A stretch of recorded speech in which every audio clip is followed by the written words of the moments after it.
ఎందుకు ఈ అసలు మళ్ళీ రిలీజ్ చేద్దాం అనుకున్నారు? 20 ఏళ్ళు అయిన ఆ సినిమాది ఇవాళకి కూడా మాకు రికగ్నైజేషన్. ఆ సినిమా పేరు వచ్చింది, అంత క్రేజ్ ఉందంటే అది because of director and hero అండి. ఫైనాన్షియల్ గా మేము రూపాయి కూడా లాస్ అవ్వాలి. అక్కడ పార్ట్ 2 అని వచ్చే అవకాశం ఇప్పుడున్న పరిస్థితుల్లో చేస్తే కూడా బాగుంటుంది డెఫినెట్ గా. ఇంకా పెద్ద సినిమాగా చేయాలి. నెంబర్ 1. నెంబర్ 2, డైరెక్టర్ డేట్లు కావాలి, హీరో డేట్లు కావాలి.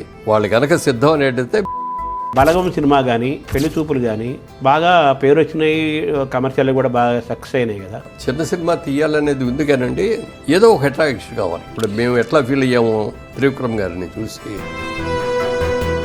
ఈ నాదర్ పాత్ర శోభన్ బాబు వేయాల్సిందా? శోభన్ బాబు అని గుర్తు రాగానే ఎవరికైనా ఒక ట్రిమ్గా ఉండే హీరో గుర్తు రావాలి తప్ప అనారోగ్యంతో ఈ క్యారెక్టర్ వేయాలని నేను అనుకోలేదు. అది మీరైతే బాగుంటుందండి అని కనుక డైరెక్టర్ అని అడిగితే డెఫినెట్గా చేసి ఉండేవాడు. మిమ్మల్ని గ్రే హెయిర్లో జనం కొంతకాలం గుర్తుపట్టలేదేమో. ఇప్పటికీ కొంతమంది అంటూ ఉంటారండి, మళ్ళీ మీరు రంగేసుకోండి సార్, మళ్ళీ హీరోగా ఉంటారు. టీటీడీ చైర్మన్ కావాలనేది, సామిక సేవ అందించాలనేది ఒక పెద్ద కోరిక. అది వెంకటేశ్వర స్వామికే తెలియాలి. అది ఉంది కదా మీకు మనసులో ఉంది, కానీ అది అవుద్ది అనేది. ఇప్పుడు రాజకీయాలు వదిలేసినట్టేనా? మీ ఆరోగ్య రహస్యం ఏంటి? మా ఫ్యామిలీ జీన్స్. మా ఫాదర్ 96 years బతికారు, మా మదర్ 100 years బతికారు. పప్పాయి, దానిమ్మ, సీజనల్ ఫ్రూట్ కూడా తింటా, గ్లాసు రాగి దావ తాగుతాం. మీ బిజినెస్ లో మీ సక్సెస్ ఫార్ములా ఏంటి? నేను చాలా మంది కూడా చెప్పేది ఒకటి, మనం ఏ పని చేస్తున్నా సరే ఇష్టపడి కష్టపడి చేయండి, సక్సెస్ అనేది ఆటోమేటిక్గా వస్తుంది. అది నీతిగా చేయండి, నిజాయితీగా చేయండి. సినీ కార్మికుల సమ్మె జరుగుతుంది కదా సార్, దీన్ని మీరు ఎలా చూస్తున్నారు? దీని పరిష్కారము? చిరంజీవి గారితో అన్న నేను, మీరు అన్ని రకాలుగా పెద్ద అర్హత మీకుంది, చేయండి అంటే ఆయన అవుతున్నారు, లేదు చేయాల్సిందేనా అన్నాను. మొత్తం మీద ఒప్పుకున్నారు. తర్వాత ఎందుకో ఎక్కడో హర్ట్ అయ్యారు పాపం. హర్ట్ చేశారు, ఎవరో కావాలని చేశారో. అప్పుడు అనౌన్స్ చేశాడు, ఇక నేను సినిమా పెద్దగా ఉండదలుచుకోలేదు, సినిమా బిడ్డగా మాత్రం ఉంటాను. ఈ మధ్య మీరు మొహానికైనా మేకప్ వేసుకున్నారా? అప్పుడప్పుడు వేసుకుంటున్నాను. ఒక్క సీతమ్మ గారిది లైఫ్ బయోపిక్, అది చాలా గొప్ప ఆవిడ. శోభన్ బాబు గారికి స్నేహితుడిని, నేనేమో నాగేశ్వరరావు గారికి శిష్యుడిని, ఎన్టీ రామారావు గారికి అభిమాని. నాగేశ్వరరావు గారు రోజున ఆయన ఏదో దీంట్లో స్టేట్మెంట్ ఇచ్చారు, క్యాన్సర్ వచ్చిందని డాక్టర్లు చెప్పారు, ఎంతకాలం బతుకుతానో నాకే తెలియదు, నేనేదో చచ్చిపోతాను అయ్యో పాపం అన్నట్టుగా మాత్రం ఎవరో మాట్లాడకండి. ఈ ఎన్ని రోజులు బతుకుతాను ఎన్ని రోజులు కూడా నేను ఆనందంగా బతకదలుచుకున్నా. ప్లస్ నేను నటిస్తూనే చచ్చిపోవాలనుకున్నా. సినిమా కూడా ఇప్పుడు నేను చేస్తున్నాను.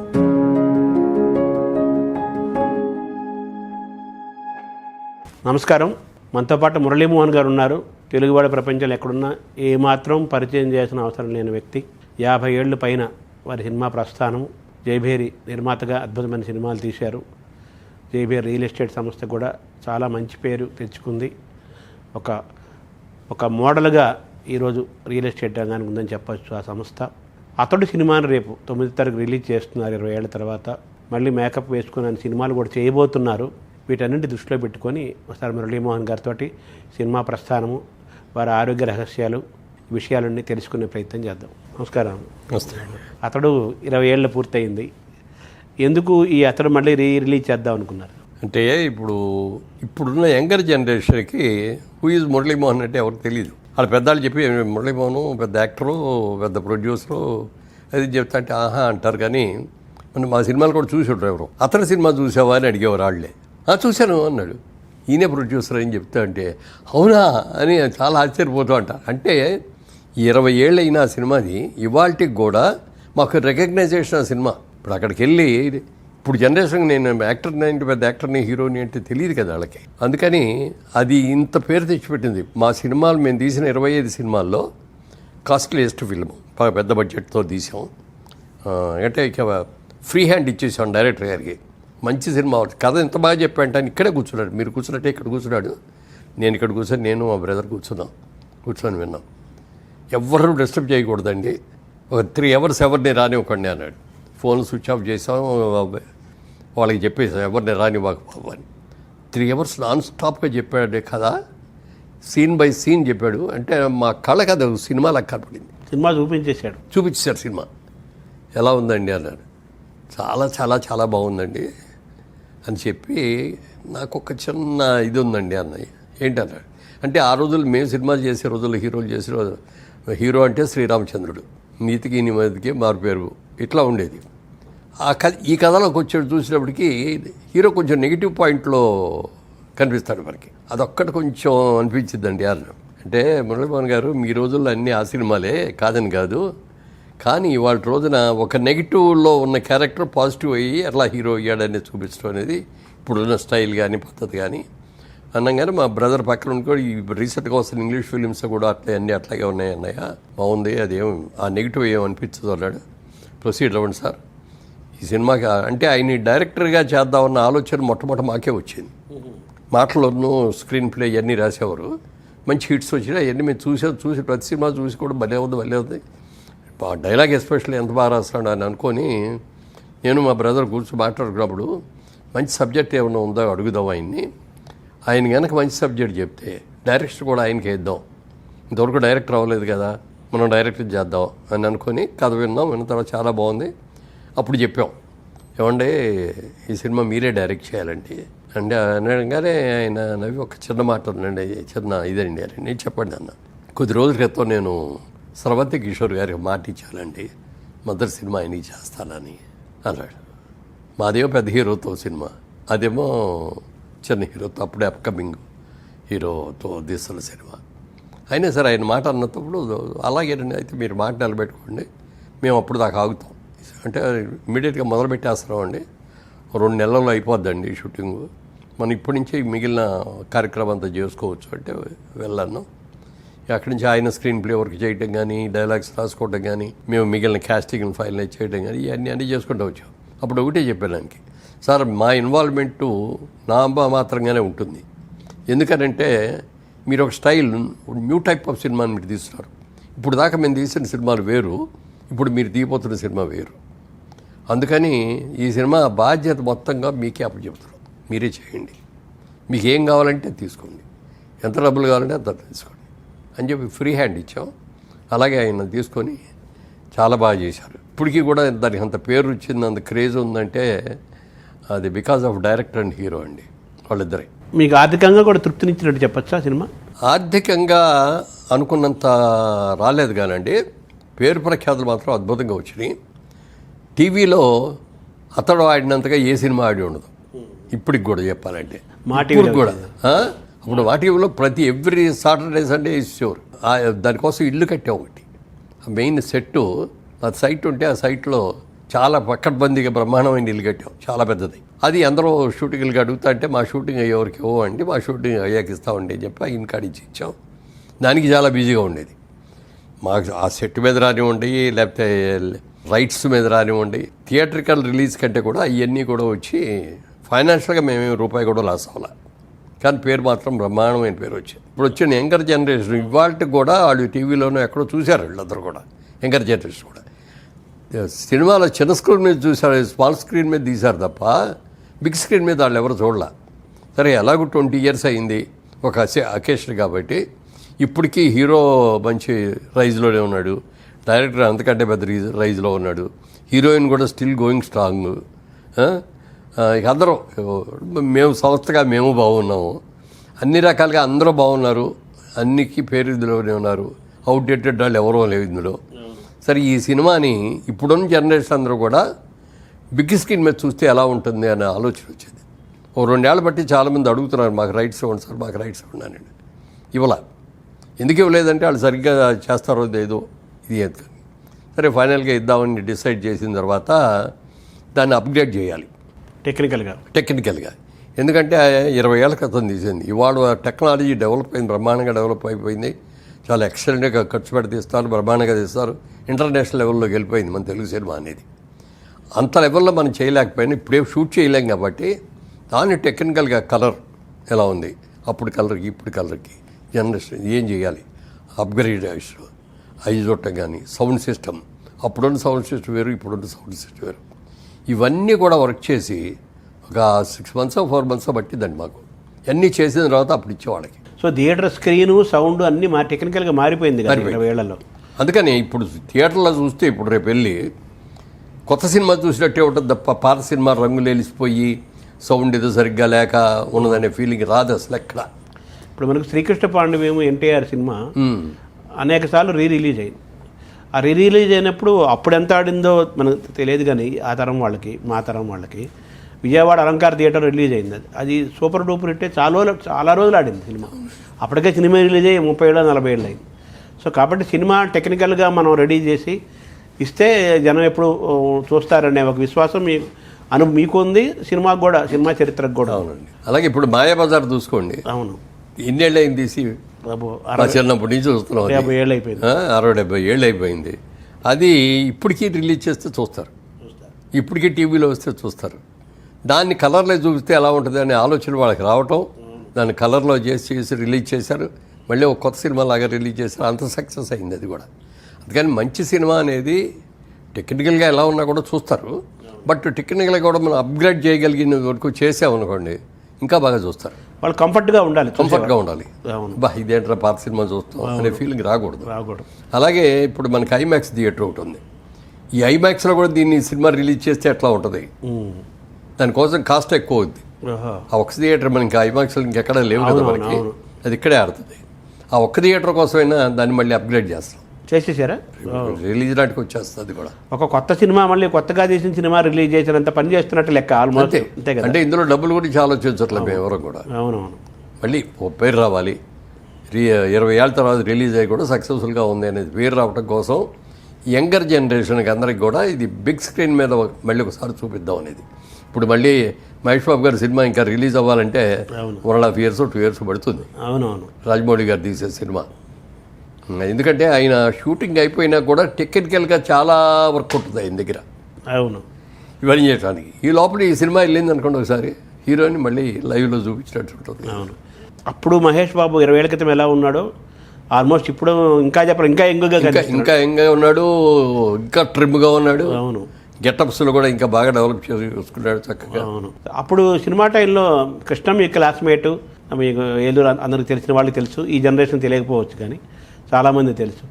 అప్పుడు మహేష్ బాబులో మీరు గమనించి చేయండి సార్, ఆ సినిమా నిర్మాతగా ఆ సమయంలో షూటింగ్ సమయంలో అబ్జర్వ్ చేసినప్పుడు. మహేష్ బాబుతో అంతకు ముందు నుంచే పరిచయం ఉంది, బాగా పరిచయం. అంటే చైల్డ్ ఆర్టిస్ట్గా అతను చేసేటప్పటి నుంచి కొన్ని సినిమాలు మేము చేసాం. పద్మాలయ ఏదో చేసిన దాంట్లో కృష్ణ గారు, నేను, మహేష్ బాబు చిన్నాడు చేసి అందులో మళ్ళీ ఫైట్ సీన్లు ఉంటాయి, అవన్నీ కూడా అద్భుతంగా చేసేవాడు.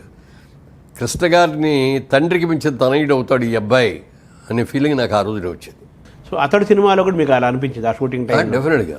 అక్కడ పార్ట్ 2 అని వచ్చే అవకాశం, పార్ట్ 2 వచ్చే అవకాశం ఉందా అనేది చాలామంది ప్రశ్నిస్తున్నారు. ఇప్పుడున్న పరిస్థితుల్లో చేస్తే కూడా బాగుంటుంది డెఫినెట్గా. ఎందుకంటే సినిమా ఎండింగ్ కూడా మేము ఏమైంది ఏమిటి అని శుభం కార్డులాగా ఎక్కడ చూపించకుండా ఆ అస్థికలో అవన్నీ కూడా కలిపేసి అక్కడి నుంచి వెళుతూ మళ్ళీ తిరుగు ఆ గ్రామానికి వెళుతున్నాడు మన ఉద్దేశం. అంతే, ఇంటర్వెల్ లాగా ఉంది అది శుభంగా. సో దాన్ని చెయ్యాలనుకుంటే డెఫినెట్గా చాలా బాగా చేయొచ్చు. అయితే పెద్ద సినిమా, ఇంకా పెద్ద సినిమాగా చేయాలి. నెంబర్ 1. నెంబర్ 2 డైరెక్టర్ డేట్లు కావాలి, హీరో డేట్లు కావాలి. వాళ్ళు కనుక సిద్ధం అనేటైతే మేము సినిమా తీయడానికి మేము సిద్ధమే. అదే హీరో అదే డైరెక్టర్తోనే అదే వాళ్ళు ఓకే అంటే మీరు సిద్ధంగా ఉన్నారు. ఇప్పుడు మీ వారసురాలుగా, అంటే మీ సినిమా వారసురాలుగా ప్రియాంకను తీసుకొచ్చినట్టేనా చెప్పచ్చా? యాస్టీస్గా ప్రియాంకకి బాగా ఇంట్రెస్ట్ ఎక్కువ అండి. ఇక్కడ బాగా చదువుకున్న తర్వాత మాస్టర్స్ చేయడానికి అమెరికా వెళ్ళింది. లాస్ ఏంజలస్కి వెళ్ళి అక్కడ జాయిన్ అయ్యి మాస్టర్స్ కూడా అయిపోయిన తర్వాత సినిమా ప్రొడక్షన్ ఎట్లా ఉంటుంది, సినిమా డిస్ట్రిబ్యూషన్ ఎలా ఉంటుంది, సినిమా బిజినెస్ ఎలా ఉంటుంది అనేది తెలుసుకోవటం కోసం అని ఒక 5 years అక్కడ జాబ్ చేసింది ఒక పెద్ద కంపెనీలో. నేను అన్నా, అదేంటమ్మా మన కంపెనీ మనది, నువ్వు ఇక్కడ కూర్చొని నువ్వు సెలెక్ట్ చేసుకోవాల్సింది పోయి నువ్వు క్యూలో నుంచో వెళ్ళి వాళ్ళ దగ్గరికి వెళ్ళి ఇంటర్వ్యూలకు వెళ్తున్నావు ఏంటి అది అంటే, నేర్చుకోవాలి పెదనాన్నగారు, ఇవన్నీ నేను నేర్చుకోవాలి కదా, నాకు కూడా తెలుసుకోవాలి కదా అని చెప్పి. ఇప్పటికి కూడా ఏదన్నా చెప్పదలుచుకుంటే చెప్తే వరల సినిమా, మీరు ఏ సినిమా గురించి అని మాట్లాడండి, అనర్గళంగా దాని గురించి మాట్లాడేసేస్తాను. Full knowledge. సో ఇప్పుడు మీకు వారసత్వం అని చెప్పాలా కదా మరి. అప్పుడు అతడు వారసత్వం, అదే వారసత్వం. అంటే అతడు పార్ట్ 2 గా తీస్తే ఆ అమ్మాయి ఇదిలో నడుస్తుంది. అంతే కదా మరి, అంతే కదా. బాధ్యత వాళ్ళకి అప్పచెప్తాం. మా బ్రదర్ కిషోర్ గారు అమ్మాయి ఏమో ప్రియాంక, అవును. అలాగే మా బాబు కూతురేమో రాగా, ఇప్పుడు కిరవాణి గారి, అవును, మన పెళ్ళి అయింది కదా. సో యంగ్స్టర్స్ వాళ్ళిద్దరూ ఉన్నారు కాబట్టి వాళ్ళిద్దరికి అప్పచెప్పేస్తాం. సో ఇద్దరు మీ వారసులుగా మళ్ళీ జైబీఆర్ మోగిస్తడానికి సిద్ధమవుతున్నారు. తర్వాత మీరు కూడా జైబీఆర్ ద్వారా ఒక మంచి సినిమా, మీరు మొదటి నుంచి కూడా దాసరి గారి శిష్యులు, మీరు ఆ స్కూల్ నుంచి వచ్చిన వాళ్ళు. దాసరి గారు ఎప్పుడు ఒకటే మాట అంటారు, కథే హీరో అంటుంటారు కదా. సో మీ సినిమాలన్నీ కథాత్మకమైన సినిమాలే కదా. అటువంటి సినిమాలు తీయాలని కూడా మీరు చాలాసార్లు అన్నారు. మీరు అదేమన్నా, అది కూడా వచ్చే అవకాశం ఉంది? అంటే వచ్చే అవకాశం అయితే ఉందండి. ఇప్పుడు ఏం చేయాలి అంటే సిస్టమ్ అంతా మారిపోయింది. మేము ఇంకా ఓల్డ్ సిస్టంలోనే ఉన్నాం. కథలు చెప్పడానికని వస్తున్నారు, వింటున్నాం కూడా. వాళ్ళు నాకంటే పాత రోజులు ఈ కథలు చెప్తున్నారు. ఓహో. ఈ మోడర్న్ స్టోరీలు లేకపోతే మోడర్న్ టెక్నాలజీ దీనికి సంబంధించిన పట్ల వాళ్ళు చెప్పే కథలు వింటా ఎందుకురా బాబు ఇంత టైం వేస్ట్ చేస్తాం అనిపిస్తుంది. ఎదురుకుండా కూర్చొని మనిషి కథ చెప్తున్నాడు అనుకోండి, మనం కళ్ళు ఆర్పకుండా అలాగే చూస్తూ కూర్చోవాలి. కథ బాగుంటే అట్లాగే ఉంటుంది, హుషారుగా ఉంటుంది. కథ బాగుంటే ఇట్లా నిద్ర వస్తూ ఉంటుంది. మీ త్రివిక్రమ ఆపేయండి కథ చాలండి బాగాలేదు అని అనలేవు, బాగుండదు కదా, బాగుండదు. అంటే త్రివిక్రమ శ్రీనివాస్ మీకు అతను సినిమా చెప్పినప్పుడు 3 గంటల సినిమా చూపించినట్టుగా చెప్పేవాడు కావాలి. 3 గంటలు చెప్పినా చెప్పకపోయినా సబ్జెక్ట్లో ఇది కొత్తదనం ఉండాలి కదా. అందరూ నా సినిమా సూపర్ హిట్ అవుద్దని సినిమా తీస్తే అంటాడు. ఎప్పుడు ఎన్టీ రామారావు హీరోగా ఉన్నప్పుడు తీసే కథలాగా ఉంటుంది. ఇప్పుడు బలగం సినిమా కానీ పెళ్లి చూపులు కానీ బాగా పేరు వచ్చినాయి, కమర్షియల్ కూడా బాగా సక్సెస్ అయినాయి కదా. చిన్న సినిమాలండి, చిన్న సినిమాలు కదా, అవి మరి ప్రేరణగా తీసుకోవచ్చు కదా. పెళ్లి చూపులు కూడా చిన్న కాస్టింగ్. అవును, వాళ్ళు పెద్ద హీరోలు అయిపోయారు. నేషనల్ అవార్డు హీరో కానీ హీరోయిన్ కానీ అందరూ కూడా అలా అంటున్నా సార్. అలా మీరు అది ఆ మార్కెట్ లేదని చెప్పడానికి లేదు, మార్కెట్ ఉంది కదా. చిన్న సినిమా తీయాలనేది ఉంది కానండి, ఏదో ఒక అట్రాక్షన్ కావాలి. లేకపోతే ఇదిగో ఇతను చిరునాడు మన ఛాన్స్ ఇస్తే ఇప్పుడు మేము ఎట్లా ఫీల్ అయ్యామో త్రివిక్రమ్ గారిని చూసి అలా ఫీల్ అవ్వాలి. అలాగే దాసర్ గారి దగ్గర సినిమాలు చేసినప్పుడు నేను రాజాచంద్ర అని ఒక అసిస్టెంట్ డైరెక్టర్ ఉండేవాడు. అవును, అతను డైలాగ్ అయినా బాగా చెప్పించేవాడు. దాసర్ గారు చెప్పి అతను బాధ్యత అతనికి అప్పచెప్పారు. ఏదో డైలాగ్ అది చెప్పేసి వాళ్ళకి చూడు ఆ మాడ్యులేషన్స్ అవి చెప్పు అంటే అతను నాటకాలు వేసాడు, నాటక అనుభవం ఉంది, మంచి ఇంట్రెస్ట్ ఉంది అవన్నీ చెప్పేవాడు. చూసినప్పుడు ఈ కుర్రాడు బాగున్నాడే, ఇతన్ని డైరెక్ట్ చేస్తే బాగుంటుంది. అప్పుడు ఇంకా నేను పెద్దగా సినిమాలు తీయట్లా. అప్పటికి నేను ఒక్కటే రామదండ అని సినిమా చేశాను. హిట్ కదా, బాగా పెద్ద హిట్ అయింది. అది ఫస్ట్ సినిమా మాకు జైవేరి గారు బ్యానర్, అప్పుడు మురళీ చిత్ర అనే బ్యానర్లో ఆ సినిమా చేసాం. దానికి బాలచంద్ర గారి సబ్జెక్ట్. అది బాలచంద్ర గారు సూపర్విజను, ఆయనే ఇచ్చాడు ఆయన అసోసియేట్ని. ఇతనికి ఛాన్స్ ఇవ్వండి, నేను పైనుండి చూసుకుంటాను అన్నీ కూడా, ఏ సీన్లు ఎప్పుడు ఏం చేయాలి ఇవన్నీ కూడా నేను చూసుకుంటాను అని చెప్పి ఆయన చెప్పడం జరిగింది. అన్నట్టుగానే ఆయన పాటలు తీసేటప్పుడు వచ్చారు, క్లైమాక్స్ తీసేటప్పుడు వచ్చారు. రోజు ఆయన బయలుదేరే ముందు డైరెక్టర్ మా సెట్లోకి వచ్చే లోపల ఇవాళ ఏం సీన్లు తీస్తారని చూసి షార్ట్ డివిజన్ కూడా ఏం చేసి. ఈ సినిమాలు ఎక్కువ ఆయన రాజాచంద్ర డైరెక్ట్ చేశారు కదా. అదే చెప్తున్నా. అప్పుడు ఆ ఒక్క సినిమాయే తప్ప ఇంకో సినిమా తీయలా. ఇక సినిమాలు తీద్దాం, మొదటి సినిమా తీసాం బాగానే ఉంది అనుకున్న టైంలో ఇతను గుర్తుకొచ్చాడు రాజాచంద్ర. అప్పటికి విజయబాబు రెడ్డి గారి మంచి రైజ్లో ఉన్నాడు, బాగా తీస్తున్నాడు సినిమాలు. వెళ్ళే ఒక రోజు ఆయన దగ్గరికి, మీ ఇద్దరం ఒకరి నుంచి వచ్చాం, బాగా ఒకే రూమ్లో ఉండి చదువుకున్నాం. మాకంటే సీనియర్ ఆయన బిఏ చదువుతూ ఉన్నప్పుడు మేము ఇంటర్మీడియట్ చదువుతూ ఉండేవాళ్ళం. కాకపోతే మేము నేను ముఖర్జీ గారు అని ఆయన సమతా ఆర్ట్స్, మేము ముగ్గురు ఒకే రూమ్లో ఉండేవాళ్ళం అనమాట. అట్లా బాగా క్లోజ్ కూడా. ఆయన దగ్గరికి వెళ్ళి చెప్పారు, ఇట్లా దాసర్ గారి దగ్గర ఒక కుర్రాడు ఉన్నాడంటే చాలా అతనికి ఛాన్స్ ఇస్తే చాలా మంచి డైరెక్టర్ అవుతాడు, అది ఇది అన్న. అంటే రేపు రామా నువ్వు తీసుకురాన్నాడు. నేనే తీసుకొని వెళ్ళి చెప్పగానే ఇతను అయితే నాకు తెలుసు కదా, చూశాను చాలా సెట్లో కూడా చూశాను, బాగా చేస్తాడు అని సబ్జెక్ట్ అది కూడా ఆయనే ఇచ్చాడు. దాన్ని స్క్రీన్ ప్లే చేసి బొమ్మరిల్లు ఎంత పెద్ద హిట్ అయిందో మీకు తెలుసు. బ్లాక్ అండ్ వైట్లో తీసాను బొమ్మరిల్లు. అప్పుడు 3.5 లక్షలు 4 లక్షలు అయ్యి ఉంటుంది అది దాని బడ్జెట్. పెద్ద హిట్ అయింది. సో అలా నేపథ్యం ఉంది కాబట్టి మళ్ళీ అది అయిన తర్వాత నెక్స్ట్ మనం జైబేరి అనేది అప్పుడు వచ్చేది మాకు. గిరిబాబు గారిది కదా అది. గిరిబాబు గారిది అది. గిరిబాబు గారి దగ్గర 2 సినిమాలు అయింది జైబేరి రాళ్ళు. తర్వాత ఇంకో సినిమా తీసేటప్పుడు నేను హీరో. దాంట్లో వెళ్ళి చూస్తే క్లాప్ బోర్డు మీద మాధవి చిత్ర అని ఉంది. ఇదేంటయ్యా జైబేరి కదా నీ సంస్థ మాధవి చిత్ర అని పెట్టామంటే నేను మా అమ్మాయి పేరు పెట్టుకున్నాను అన్నాడు. మరి జైబేరి ఏం చేస్తావు అన్నాడు. ఏం లేదు దీని మీదే తీస్తాను. అయితే జైబేరి నాకు ఇచ్చి, నాకు జైబేరి అంటే ఇష్టం, ఒక మంచి గుడ్ సైన్ అది. జైబేరి మోగించింది అంటే విజయ మూవీస్ లాగా జైబేరి. ఇదివరకు రాజులందరూ కూడా యుద్ధానికి వెళ్ళేటప్పుడు జైబేరి మోగించేవారు, యుద్ధంలో విజయం వచ్చిన తర్వాత కూడా జైబేరి మోగించేవారు, జయశబ్దం కాబట్టి. అలాగే ఇప్పుడు ఇవాళ పేపర్స్లో చూస్తే క్రికెట్ మ్యాచ్ అవ్వగానే మన వాళ్ళు జైబేరి మోగించారు అని చెప్పి ఈనాడు ప్రత్యేకంగా వస్తుంది, అట్లా హెడ్డింగ్ పెట్టేస్తారు. సో అలాగా మళ్ళీ మీరు సినిమా చిన్న సినిమా కథలు తీసుకొని ఒక ప్రణాళిక నడుస్తుంది. అప్పుడు కథ చెప్తున్నాం ఇన్ని రాజేంద్ర గారిని. అంటే ఏయో రకరకాలు చెప్పాడు, ఏ చూసాము ఏది నచ్చట్లేదు, ఇంకా ఏదైనా చూడండి అంటే ఓ రోజున అన్నాడు, ఏమండి విజయబాబు రెడ్డి గారు అప్పుడు ఆ రోజుల్లో విజయ అని ఒక బుక్ ఉండేది. ఆ బుక్లో వెనక పక్కన ఇంకో నవల, చిన్న నవల ఒకటి అటాచ్ చేసి 2 పిన్ చేసి అమ్మేవాడు. మార్కెట్. అలానే ఆ విజయ్లో ఒక కథ వచ్చిందండి, కామరాజు కథ. ఆ నవల పేరు అని చెప్పి కథ అవుట్లైన్ చెప్పండి అన్న. అవుట్లైన్ చెప్పాడు. చెప్పగానే బ్రహ్మాండంగా ఉంది కదా ఇది. ఆ నవల కూడా నాకు ఒకసారి నేను చదువుతాను, మీరు దీన్ని ఫుల్ ఫ్లెడ్జర్గా వర్క్ చేసి నాకు చెప్పండి, సినిమాగా ఎలా చేయాలి. మీరు నవలగా చెప్పారు, బాగుంది. మీరు చెప్పిన అవుట్లైన్ కూడా బాగుంది. కాబట్టి మీరు ఒక 10 రోజుల్లో మీరు వర్క్ చేసి నాకు ఫుల్ ఫ్లెడ్జర్గా సినిమాకి ఏమి క్యారెక్టర్ ఎలా ఉండాలి, ఏం చేయాలి చెప్పమంటే వచ్చి చెప్పాడు. బ్రహ్మాండంగా నచ్చేసింది. వెంటనే వెళ్ళామని జయసూద్ గారి దగ్గర కాల్ షీట్లు తీసుకున్నాం. అది బ్లాక్ అండ్ వైట్ సినిమా. అవును, పర్వాలబ్బాయి కూడా. అప్పటికే నాకు అది 100వ సినిమా. రాజ్యాచంద్రకేమో 2వ సినిమా. సో ఇప్పుడు మీరు అటువంటి వాళ్ళు దొరకట్లేదు అంటారా? దొరకట్లేదు, ఉంటారు బొళ్ళు మంది బ్రహ్మాండమైన తీసాను, నాకు దొరకట్లేదు. అదే టాలెంట్ అంటే మీ ఇద్దరు కలవాలి. ఇప్పుడు ఎవరన్నా గబుక్కున్నా నేను వచ్చి నాకు మంచి టాలెంట్ ఉందని నేను చెప్తే నువ్వు ఎలా నమ్ముతావు? అవును, ఎలా నమ్ముతావు అంటే నమ్మని కాదు, మనకు ఒక కాన్ఫిడెన్స్ రావాలి కదా అతని మీద. ఎలా చేస్తాడని ఒక అబ్జర్వేషన్ ఏదో తెలియకుండా ఏదో అతను చెప్పాడు కదా అని చెప్పి ఇచ్చేయలేము గబుక్కన. సరే, అతడు సినిమాకి వస్తే అతడు సినిమాలో ఈ నాదర్ పాత్ర శోభన్ బాబు వేయాల్సిందా? అవునండి. అతడి దగ్గరకు వచ్చినప్పటికీ కాస్టింగ్ డైరెక్టర్ గారు ఇచ్చారు కొన్ని. ఇచ్చేప్పుడు ఈ క్యారెక్టర్ అంటే ఒక మంచి క్యారెక్టర్ ఉంది, ఇది ఎవరితో చేయించాలో తెలియట్లేదు అన్నాడు. అన్నప్పుడు నేను అన్నా, ఏమంటే మీకు అభ్యంతరం లేకపోతే శోభన్ బాబు గారిని అడగనా అన్న. అడగండి, అమ్మో ఆయన చేస్తే గంతకంటే కావాల్సింది ఏంటన్నాడు త్రివిక్రమ్ గారు. సరే, వెంటనే నేను డైరెక్ట్గా అడగడానికి కొంచెం మొహాడపడ్డాను. మొహాడపడి మా మేకప్ మ్యాన్ రాబోని పిలిచి ఒక చెక్కు, బ్లాంక్ చెక్ మీద సంతకం పెట్టేసి ఇచ్చి, నువ్వు తీసుకొని వెళ్ళు మెడ్రాసు, వెళ్ళి ఆయనకి తీసుకెళ్ళివు. ఇట్లా ఒక మంచి క్యారెక్టర్ ఉంది, తాత క్యారెక్టరు, ఆయన చేస్తే బాగుంటుంది, రెమ్యూనరేషన్ ఆయన ఇష్టం, ఆయన ఎంత కావాలంటే ఎంత రాసుకోమను అని చెప్పి పంపించాను.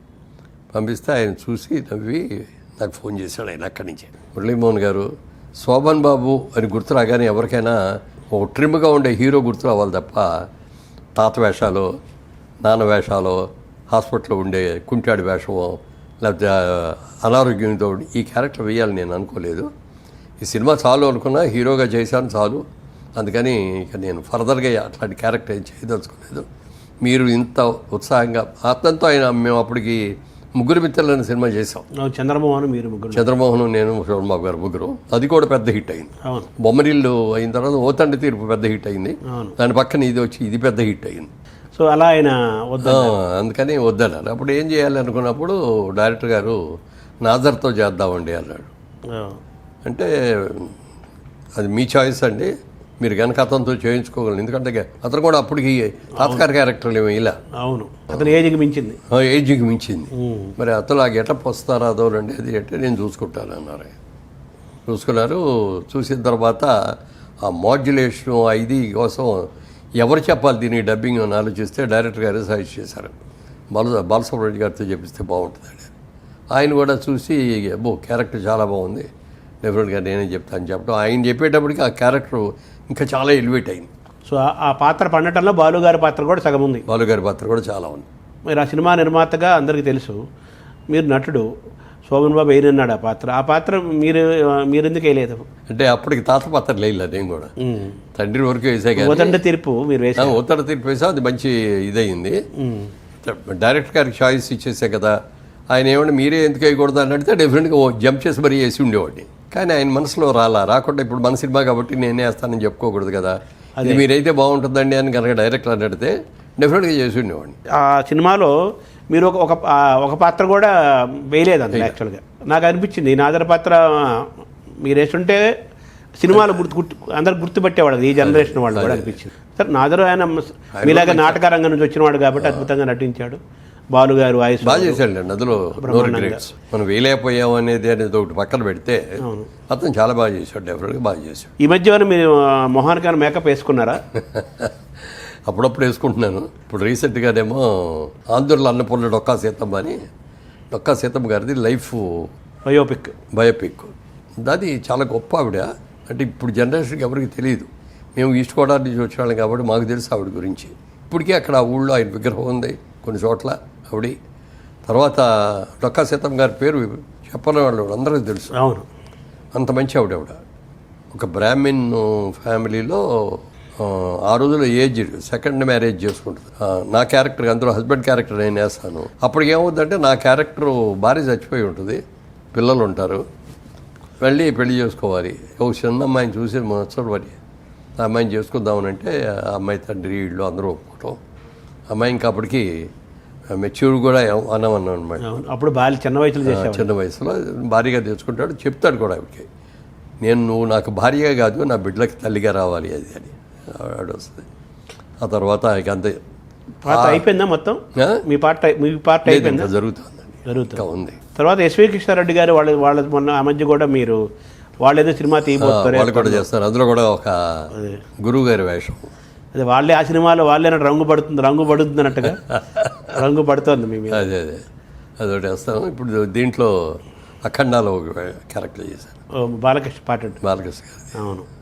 సో మళ్ళీ మీరు మేకప్ వేసుకుంటున్నారు. త్వరలో ఈ కొత్త జనరేషన్ ఆర్టిస్ట్ అనే వాళ్ళు ఎవరో కూడా రిటైర్మెంట్ అని అనుకోకూడదు. శోభన్ బాబు గారు అనుకున్నారంటే అది వేషం. అవును, మాజీ నటుడని ఎవరు అన్నారు కదా అందరూ.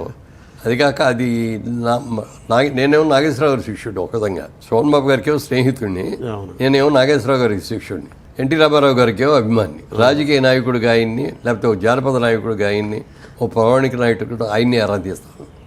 నాగేశ్వరరావు గారు రోజున ఆయన ఏదో దీంట్లో స్టేట్మెంట్ ఇచ్చారు, నేను సినిమాలో రిటైర్ అయిపోవాలని అనుకోవటం లేదు, నేను నా ఆకర్షణ వరకు నటుడిగా ఉండదలుచుకున్నాను, నటిస్తూనే చనిపోవాలనుకుంటున్నాను అని చెప్పింది. నేను చాలా ఇన్స్పైర్ అయ్యా దానికి.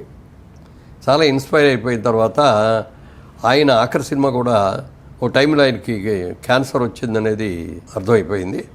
డైరెక్ట్ డాక్టర్లు చెప్పారు, ఫ్యామిలీని అందరినీ కూర్చోబెట్టి వాళ్ళందరికి కూడా చెప్పి, మీరెవ్వరు నా మీద సింపతి చూపించడం కానీ ఇది కానీ ఏం చేయక్కర్లేదని చెప్పి ఒక ప్రెస్ మీట్ పెట్టి ఫ్యామిలీ అందరు కలిసి కూర్చొని ప్రెస్లో అనౌన్స్ చేశాను. నాకు ఇట్లా క్యాన్సర్ వచ్చిందని డాక్టర్లు చెప్పారు, ఎంతకాలం బతుకుతారో నాకే తెలియదు, అలా అన్నానని చెప్పి మీరందరూ అయ్యో పాప నాగేశ్వరరావు అని మీరెవరు సింపతి చూపించక్కర్లేదు నాకు, మీరెవరైనా నా దగ్గరికి వచ్చినా, నన్ను చూసినా, నన్ను నాతో మాట్లాడించినా సరదాగా మాట్లాడి, నేనేదో చచ్చిపోతాను అయ్యో పాపం అన్నట్టుగా మాత్రం ఎవరో మాట్లాడకండి.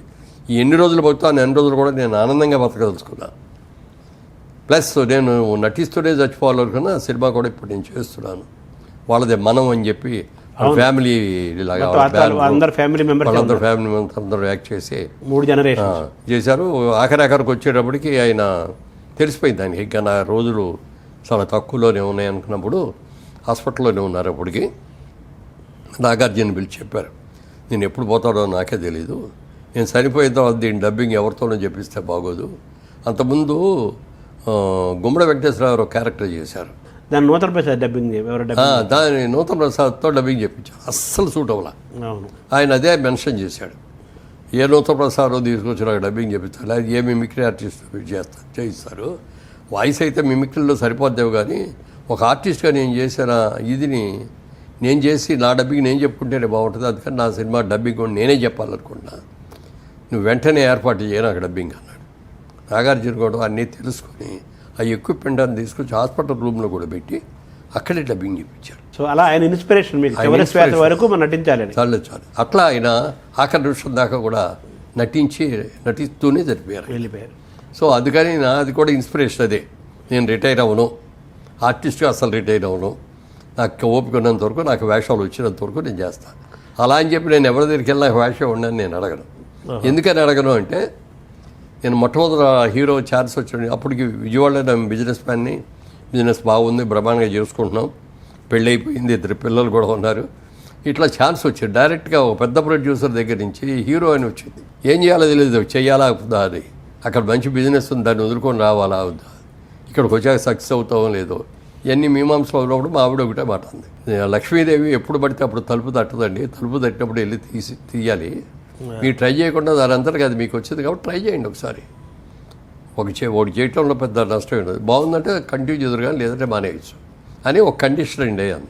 ఏంటి అన్న, షూటింగ్ అయిపోగానే మళ్ళీ మీరు విజయవాడ వచ్చేసి బిజినెస్ చూసుకుంటూ ఉండాలి, మెడ్రాస్లో కూర్చోవడం, ఆల్బమ్ తీసుకెళ్ళి ఏమని నేను పలానా సినిమాలో హీరోగా చేశాను, మీ సినిమాలో ఏదైనా వేషం నేను అడగటం కానీ చేయకూడదు, ఈ కండిషన్ పెట్టి, ఆ కండిషన్ ఈ రోజు వరకు కూడా నేను తప్పకుండా పాటిస్తాను. సో మీరు అడగట్లేదు, ఎవరిని అడగను. ఈవెన్ ఆ రోజున ఇప్పుడు మీరు ఇందాక అన్నారే అతడిలో ఆ వేషం మీరు చేస్తే బాగుండేది, మనసులో నాకు ఉందేమో కానీ నేను అది కూడా అడగల. డైరెక్ట్ గారి దగ్గరికి వెళ్ళి ఏమంటే ఆ వేషం నేను వేస్తానండి అని మా సొంత సినిమా నేను చేస్తానంటే కాదని కూడా అండాగిన అయినా సరే నేను అడగల. ఆయన చాయిస్ కుదరాలి. సో మీరు ఎన్ని డబ్బులు సంపాదించినా ఎంపీ చేశారు, చాలా పోస్టులు చేశారు, అయినప్పటికీ కూడా మీరు ఎక్కువ ఆనందం పొందేది ఆ మొహాన్ని రంగేసుకొని కెమెరాకి అడ్రస్ చేసినప్పుడే. అవునండి.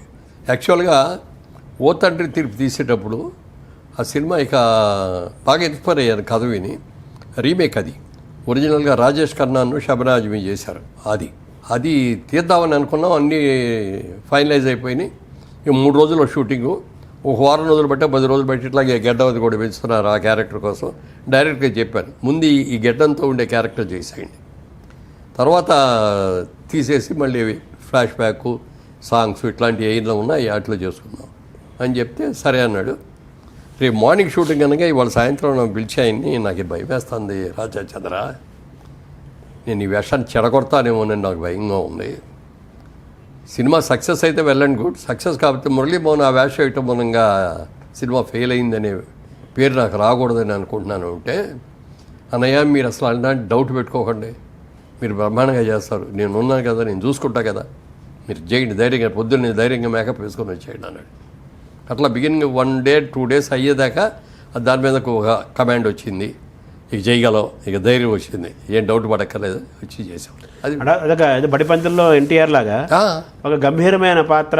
అవును, మీ గెటప్ కూడా అలా అనిపిస్తుంది నాకు. బడిపంతులు గుర్తొస్తుంది ఎన్టీఆర్ పాత్రే. అది అప్పట్లో రీమేక్కి అవార్డు ఇవ్వకూడదు అనేది లేదు, నంది అవార్డ్స్ తీయచ్చు. దీనికి అవార్డు ఇద్దామని వచ్చిన రోజున కమిటీలో డిస్కస్ చేసుకుంటారు కదా, కొంతమంది అది బాగుందన్నారు, కొంతమంది ఏదో అన్నారు. ఒక ఆయన ఎవరో అన్నాడంట, ఏమంటే మురళీమోహన్ అనగానే హీరోగా గుర్తొస్తుంది కానీ ఏదో ఫాదర్ లాగా అనిపించలేదు, ఏదో పేరు చిత్తకర్రాడికి వేషం వేసినట్టుగా ఉంటుందేమో అన్నాడు. ముసలి వేషం ముసలాడి వేయటం గొప్ప కాదు, యంగ్గా ఉన్నతను ముసలి వేషం వేసి మెప్పించడం అనేది గొప్ప.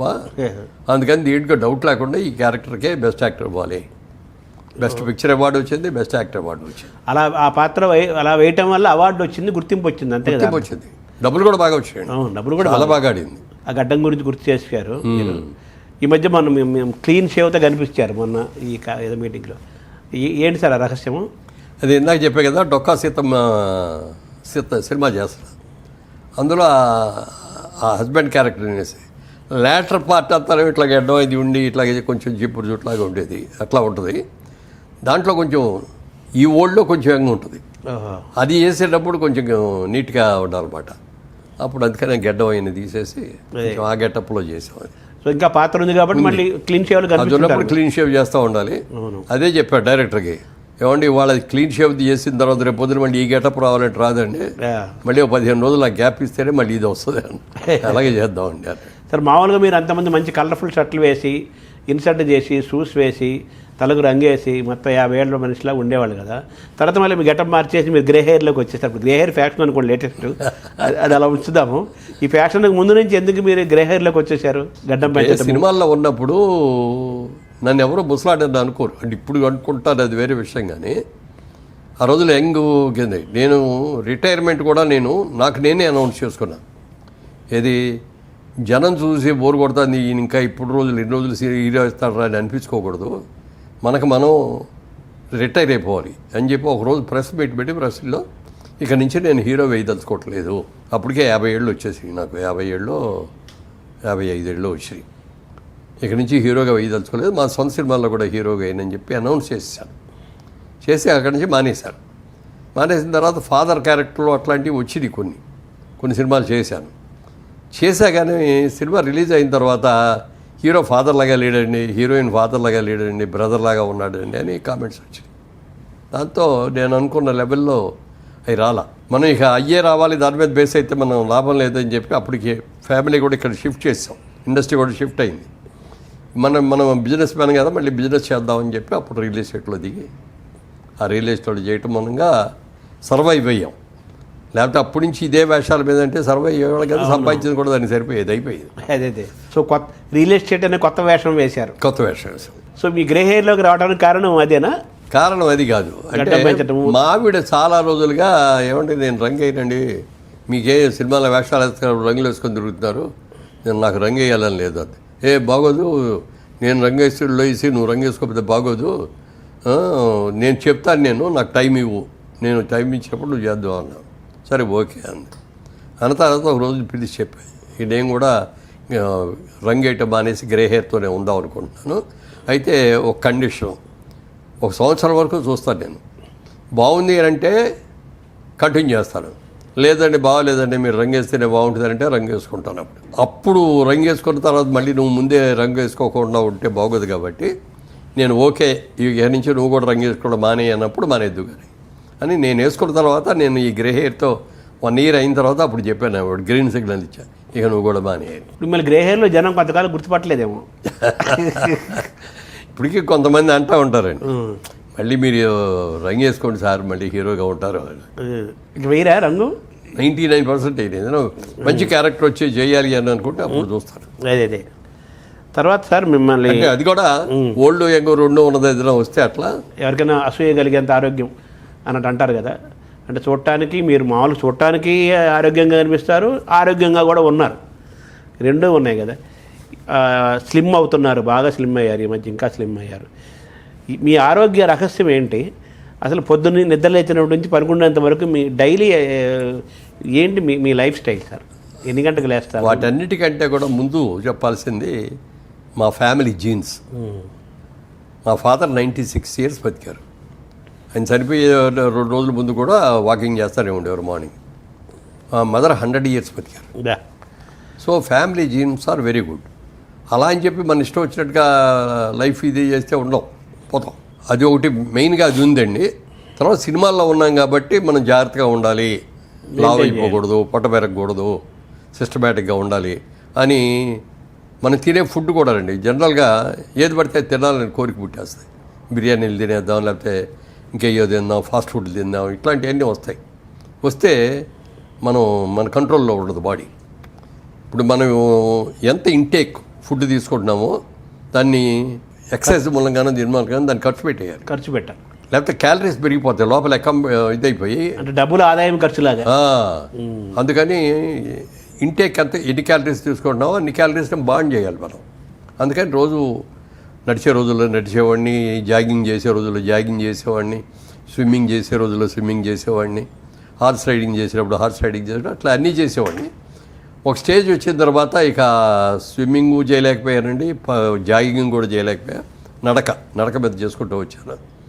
రీసెంట్గా ఏమైందంటే వెయిట్ మీరు అన్నట్టుగా కరోనా వచ్చిన కాడి నుంచి నాకైతే రాలేదు, కానీ అప్పటి నుంచి కొంచెం ఎక్కువ నడవటం, ఎక్కువ ఎక్సర్సైజ్ చేయటం, వీటితో వెయిట్ తగ్గాను. కొంతమంది అన్నారు ఎందుకయ్యా తగ్గిపోతున్నావు అది అని. మా బాబు మొన్న వచ్చి నాన్నగారు ఎక్కువ నడవటం కూడా మంచిది కాదు, ఇప్పుడు 20,000 steps నడిచేవాడు రోజుకి. 20,000 చాలంటారు డాక్టర్లు. అదే చెప్పారు మొన్న డాక్టర్ సోమరాజు గారు కూడా చెప్పి కూర్చోబెట్టి చెప్పారు, మీరు 10,000 దాటి మించి ఏది చేసినా అది మీకు వేస్టే తప్ప ఏమీ మంచిది కాదు. నేను చెప్తున్నాను వినండి, మీరు 10,000కి మించి చేయొద్దు అని చెప్పి మీకు ఇవన్నీ కూడా లూజ్ అవుతున్నాయి మన మజిల్స్, ఎక్కువ ఖర్చు పెడుతున్నారు శరీరాన్ని. ఆ మజిల్స్ ఇది అవ్వకుండా ఉండాలంటే మీరు వెయిట్స్ అయ్యని జిమ్లో వర్క్ చేయండి అన్న. అందుకని ఇప్పుడు జిమ్కి ఒక ట్రైనర్ని పెట్టుకొని ఇంట్లోనే మాకు జిమ్ ఉంది. వాకింగ్ ఉంది. వాకింగ్ అంటే మొన్నటిదాకా 20,000 చేశానండి, ఇప్పుడు 10,000లోకి తీసుకొచ్చాను. ఎన్ని గంటలకు లేస్తారు సార్ పొద్దున మీరు? మామూలుగా 5కి లేస్తాను, లేచి కాలకృత్యాలు తీర్చుకొని అదే 5:30 to 7 నడుస్తానండి. నడిచి 7కి కరెక్ట్గా ఇంట్లోకి వచ్చేసి ఈటీవీ న్యూస్ పెట్టుకోవటం, ఈటీవీ న్యూస్ చూస్తా, మామిడి తెచ్చిన కాఫీ తాగుతూ నేను చేయటం. ఇక 20,000 చేసే రోజుల్లో మళ్ళీ 8 కాడి మళ్ళీ 9 తగ్గుంటూ నడిచేవాడు. తర్వాత మీరు పూజ చేస్తారు కదా కంపల్సరీగా, అది ఎప్పుడు చేస్తారు? అది ఈ ఎక్సర్సైజ్ అయిపోయిన తర్వాత స్నానం చేసి పూజకి వెళ్తాను. 1 hour పడుతుంది. కింద కూర్చుంటారా? కింద కూర్చునేవాడిని చాలా వరకు. ఈ మధ్యకాలంలో మోకాలు ఆపరేషన్ అది అయిన తర్వాత కింద కూర్చోవద్దని అంటేను అక్కడే ఒక పేట లాంటిది ఒకటి పెట్టి స్టూల్ లాంటిది పెట్టి స్టూల్ మీద కూర్చోండి. పూజ తర్వాతగా బ్రేక్ఫాస్ట్, కానీ నేను ముందే దీని చేస్తాను. అవునా? ఎందుకు చేస్తారండి దానికి కూడా? ఇప్పుడు నేను పూజలోకి వెళ్ళేటప్పటికి 10:30 అవుతుంది, లేట్ అయిపోతుంది. 11:30కు వచ్చి బ్రేక్ఫాస్ట్ చేస్తే మళ్ళీ 2 o'clock లంచ్ చేయాలి కదా, గ్యాప్ తక్కువ ఉంది. అందుకని 10:30 లోపల స్నానం అయిపోద్ది. 10:30కి బ్రేక్ఫాస్ట్ తీసేసుకొని 11 లోపు పూజ పూజలోకి వెళ్తాను. గంట మినిమం చేసేవాళ్ళు కదా, గంట పైన చేసేవాడిని. ఇప్పుడంటే ఒక రోజు ఉన్నాం ప్రోగ్రామ్స్ని బట్టి ఒకసారి కొంచెం వెళ్ళాలి అంటే రిపిటేషన్స్ లేకుండా దేవుళ్ళు అందరిని పలకరిస్తారా? అంటే అందరినీ పలకరిస్తాను. అంటే ఏదో కళ్ళు మూసుకొని ధ్యానంలాగా కూర్చుంటారా? మీ పూజా విధానం ఎలా ఉంటుంది? అంటే చదువుకుంటాను నేనే, పైకి చదవను. ఇదివరకు పైకి చదివాడిని. అది ఎందుకు చదివాడిని అంటే ఒరిజినల్గా నా వాయిస్లో కొంచెం జీర ఉంది. ఆ జీర వాయిస్ పోవడం కోసం ఎవరన్నా చెప్పారనమాట. అప్పుడు సిగరెట్లు తాగమని కొంతమంది, చుట్టలు తాగమని కొంతమంది, లేకపోతే బీచ్కి వెళ్ళి రోజు పొద్దున్నే వాయిస్ ఎక్సర్సైజ్ చేయమని ఇవన్నీ చెప్తున్నారు. Vocal exercise. Vocal exercise. అప్పుడు నేను అనుకున్నాను అనమాట, రోజు పూజ చేస్తాను కదా, పూజ చేసేది బాగా లౌడర్గా చదువుతాం, గంట సేపు కంపల్సరీగా ఉంటుంది, కంపల్సరీగా పూజ చేస్తాం, కంపల్సరీగా దీనికి కూడా ఇది ఉంటుంది అని చెప్పి బాగా లౌడర్గా చదివేవాడిని. అప్పుడు ఎక్సర్సైజు వచ్చింది, అన్నీ వచ్చినాయి. తర్వాత ఇక పెద్ద ఇల్లు అనమాట మెడ్రాస్లో ఉన్నప్పుడుది, పెద్ద కాంపౌండ్. మనం ఎంత పెద్దగా చదివినా పక్కన వాళ్ళకి ఏర్పడుతుంది, డిస్టర్బెన్స్ లేదు. డిస్టర్బెన్స్. సో వోకల్ కార్డ్స్, తర్వాత ప్రాణాయామం కూడా కదా, మాట్లాడుతుంటే నాభి దగ్గర నుంచి వస్తుంది కదా. సో మీరు మీ పూజా కార్యక్రమంలో దేవతలందరినీ మీరు పూజించడము, స్తోత్రాలు అంటే చదవడము. ఈ దేవుడు ఆ దేవుడు అంటే దేవుడు అనేవాడు ఒక్కడే అనేది నా ఇదే ఆలోచన. అవును, దేవుడు అనేది ఒక అతీతమైన శక్తి. సబ్కా మాలిక్ ఏక్ హై అన్నారు కదా. అంతే, సబ్కా మాలిక్ ఏక్ హై అన్నట్టు ఒకడే దేవుడు. ఆ దేవుడికి పేరు లేదు, ఊరు లేదు, రూపం లేదు, ఏమీ లేదు. అలా అని చెప్పి మనం కళ్ళు మూసుకొని దేవుడిని మనం ఉంచుకుంటే ఏదైనా అట్లా దేవుడిని తలుచుకోవాలి అంటే ఒక బొమ్మ కావాలి, ఒక రూపం కావాలి. ఆ రూపానికి ఒక పేరు కావాలి. అందుకని మనం హిందువులు ఏంటంటే చాలా దేవుళ్ళు మంటారు. అవును, మనం పంచిపోతాలని డైరెక్ట్ ఇదేమనుకుంటాం. అవును, మరి ఇంకా పొట్ట నేల అన్నీ దేవుళ్ళే మనకి. అవును.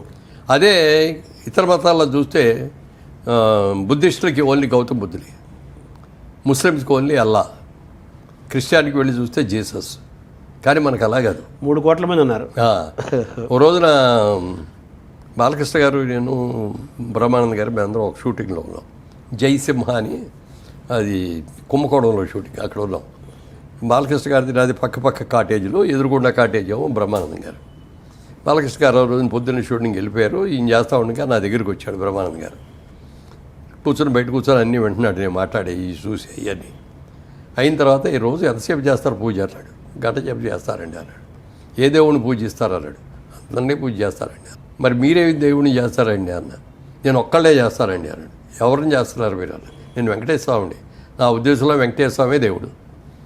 నేను ఏ గుళ్ళోకి వెళ్ళినా, సాయిబాబా గుళ్ళోకి వెళ్ళినా వెంకటేశ్వర స్వామిని చూస్తా అక్కడ సాయిబాబాలో అని. ఎందుకంటే అట్లా అన్నాను.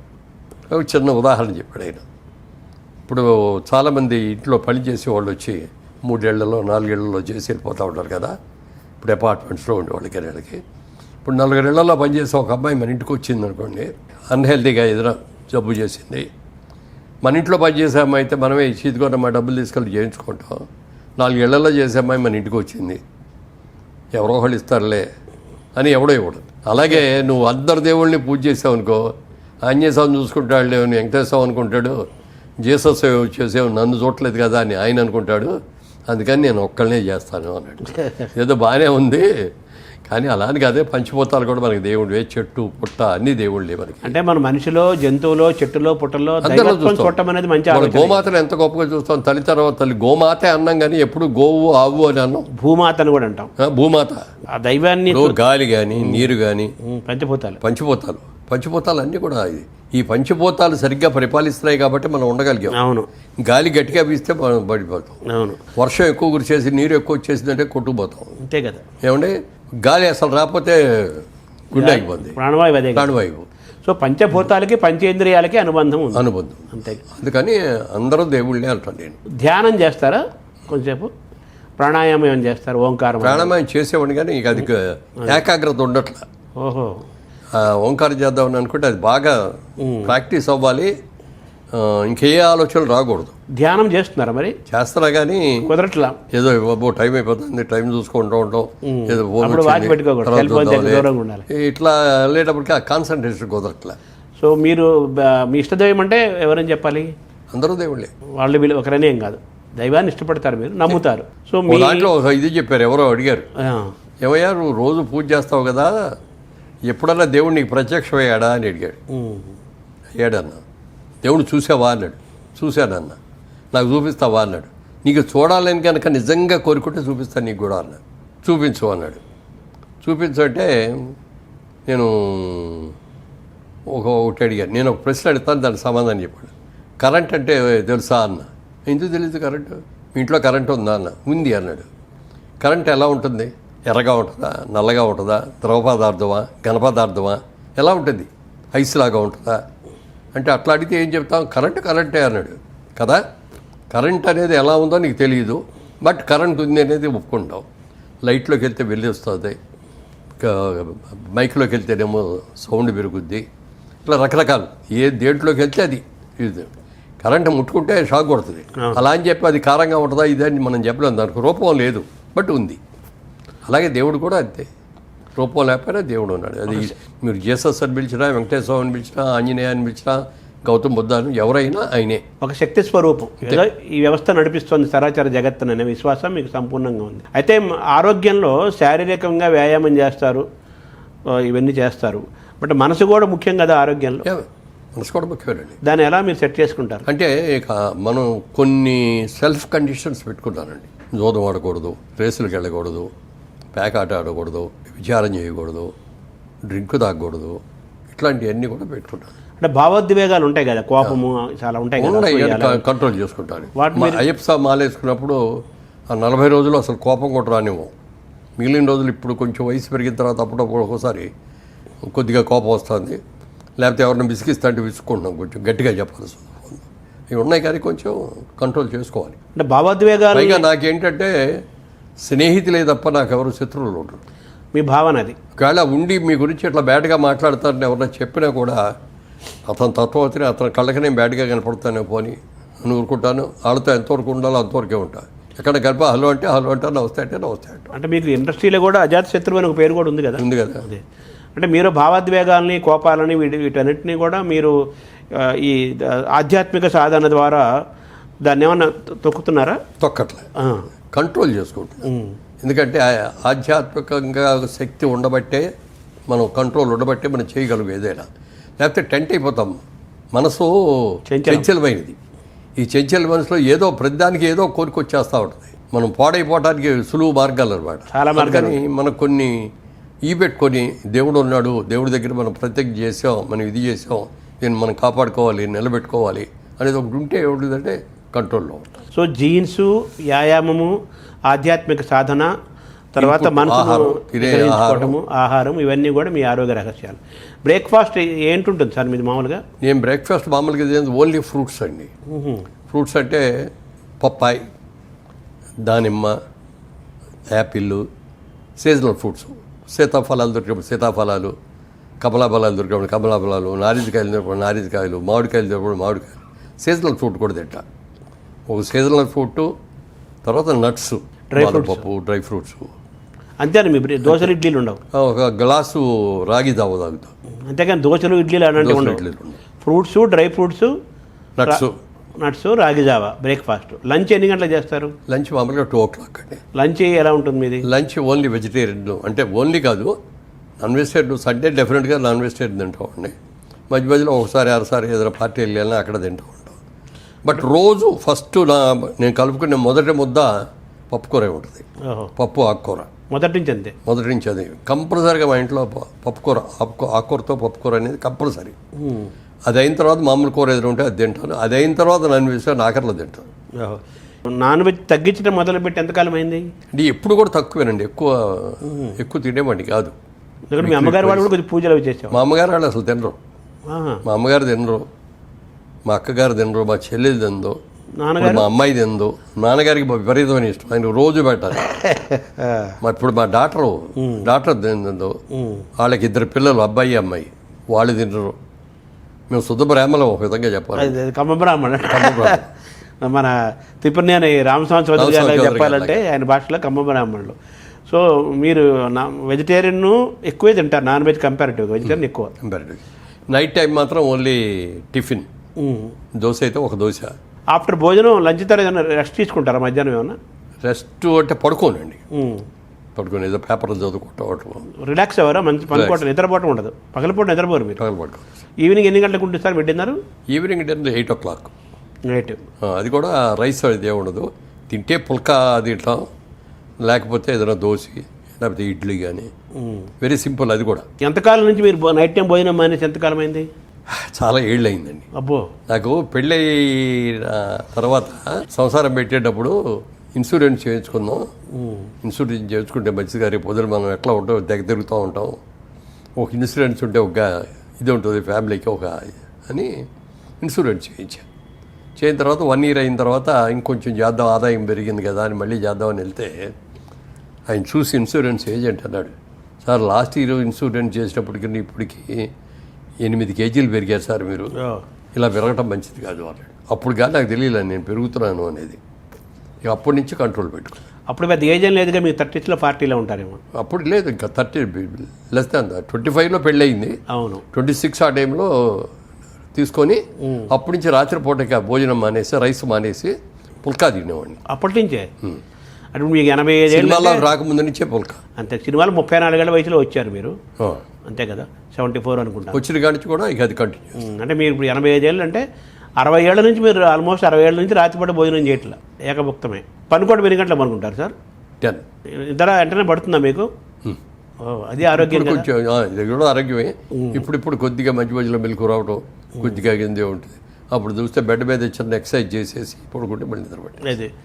పుస్తకాలు ఏం చదువుతారు? రీడింగ్ హ్యాబిట్, సంగీతం వింటాం? ఆల్మోస్ట్ లేదు.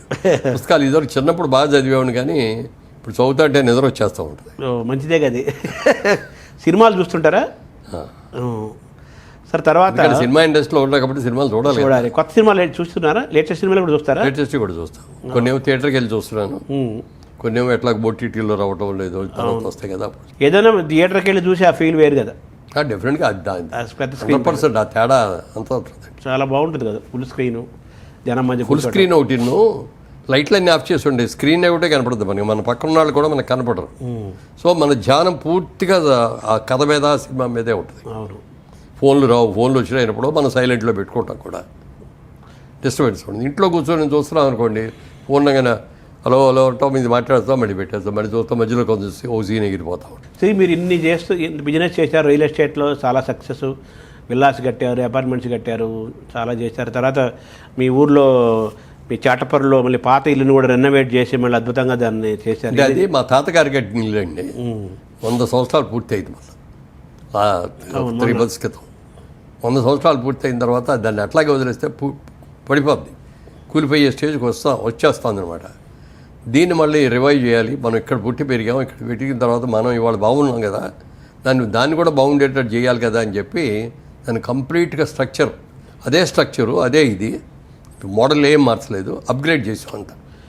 అప్గ్రేడ్ చేయడానికి 2 years పట్టింది నాకు. అది ఎంతకాలం ఉంటుంది సార్ ఇంకా లైఫ్? అది ఈజీగా ఇంకో 100 ఏళ్ళు ఉంటుంది. సో తీసుకుని 100 ఏళ్ళు దాని జీవితాన్ని పెంచేశారు. నేను అడగాలనుకున్న ప్రశ్న, ఇన్ని చేస్తున్నారు కదా, ఈ క్రమంలో సినిమా మీద మీరు ఎదిగారు. మురళీమోహన్ అంటే జనానికి తెలిసిందంటే సినిమా వల్లనే. మీరు ఒక థియేటర్స్, మాల్స్ అటువంటి ఎందుకు ప్లాన్ చేయట్లేదు సినిమా పరంగా? యాక్చువల్గా చేసి ఉండాల్సింది. రియల్ ఎస్టేట్లోకి వచ్చినప్పటికి ఏమవుద్దంటే ఇది ఒక పెద్ద ప్రలాంగుడు బిజినెస్ అనమాట. ఇది అంటే ఇది ఒక పులి స్వారీ లాంటిది. పులి మీద ఎక్కిన తర్వాత స్వారీ చేయాల్సిందే, దిగితే అది మనది ఉంటుంది. అవును. అందుకని ఇది రియల్ ఎస్టేట్లో కూడా ఇది ముందు ల్యాండ్ కొనాలి, ల్యాండ్ సెలెక్ట్ అయిన తర్వాత అందులో ఏం కట్టాలి, ల్యాండ్గా అమ్మాలా ఇదిగా అమ్మాలా చూసుకోవాలి, ప్లాన్స్ చేయించాలి, పర్మిషన్ తెచ్చుకోవాలి, కన్స్ట్రక్షన్ మొదలు పెట్టాలి. ఇవన్నీ పూర్తి అవ్వడానికి ప్రాసెస్ 5 ఏళ్ళు పడుతుంది. 5 ఏళ్ళు బట్టి ఇది అయిన తర్వాత మళ్ళీ చేద్దామనంటే గ్యాప్ ఇస్తే రాదు. జరుగుతూ ఉండగానే రెండో ప్రాజెక్ట్ స్టార్ట్ అవ్వాలి, రెండోది అవుతాండి, మూడోది ప్రాజెక్ట్, అది అట్లా కంటిన్యూస్. ఇది దాని వల్ల ఏమవుతుందంటే ఇక వేరే ఎక్కడ ఇన్వెస్ట్ చేయడానికి అవకాశం లేకుండా పోయింది. కడుతున్నాము, కట్టినవన్నీ అమ్ముతున్నాము. అవును. ఎప్పటికప్పుడు మళ్ళీ కొత్త ప్రాజెక్టులు ఎప్పటికప్పుడే మరి బ్యాంక్ లోన్లు తెచ్చుకోవాలి. అవును, అది ప్రాసెస్. అంటే మిగిలిన వాళ్ళందరికీ వచ్చినందుకు నాకు అంత ప్రాఫిట్స్ రావండి. అవునా? నేను 100% వైట్ అమౌంట్తో చేస్తాను, 100% ట్యాక్స్ కడతాను. ఎక్కడ ₹1 కూడా రియల్ ఎస్టేట్లో బ్లాక్ అమౌంట్ కూడా తీసుకోమని. మరి ఎలాగ రియల్ ఎస్టేట్ బ్లాక్ తీసుకుంటారో సగం తీసుకోండి అంటే కూడా వద్దండి, మీకు ఇష్టమయ్యి 100% ఇస్తానంటేనే తీసుకోండి, లేకపోతే వద్దు. సో మీరు జైబేరే సినిమాల్లో మోగించినట్టుగా రియల్ ఎస్టేట్లో కూడా ఒక బ్రాండ్ బిల్డ్ చేశారు కదా, కాంప్లెక్స్లు కట్టారు, చాలా కట్టారు కదా. అంతా వైట్ జరిగినప్పుడు మరి మీరు ఎందుకు ఆ పాలసీ పెట్టుకున్నారు తక్కువ లాభం? అంటే మనం బ్లాక్ అమౌంట్ లాభాలు ముఖ్యం అని పెట్టుకున్నాం అనుకోండి, రేపు ఎవడో ఇన్కమ్ ట్యాక్స్ ఇంకోళ్ళు వచ్చి రైడ్ చేశారు అనుకోండి, వాళ్ళ ముందు అపరాధులుగా చేతులు కట్టుకొని ఉంచుకోవాలి కదా. అవును.